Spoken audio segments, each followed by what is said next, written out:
मुख्यमंत्री पदे पलायनपंथी होउछन किंतु आमे कहि रखिया चाहूँ जे माननीय मुख्यमंत्री यदि स्वच्छ छवि को लोकलोचन को आने चाहती ताले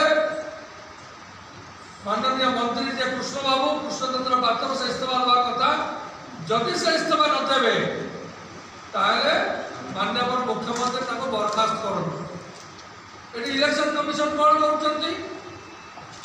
इलेक्शन कमिशन का दायित्व कौन जिते जन मिथ्या सत्यपाठ दिए से दायित्व कौन सी कहीं साइलेंट अच्छा यार कारण है जहाँ राहुल गांधी कहते भोट चोरी हो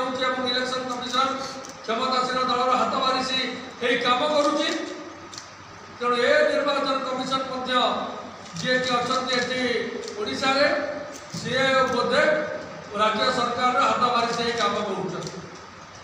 तेणु मुझे कहना चाहे निर्वाचन कमिशन महाशय nobody is about the constitution nobody is about the law तेणु संवैधानिक व्यवस्था भितर जहाँ कार्यक्रम करने कथा माननीय निर्वाचन कमिशन कहीं करूना कहीं रेकमेंडेशन दौना राज्य सरकार को सो मत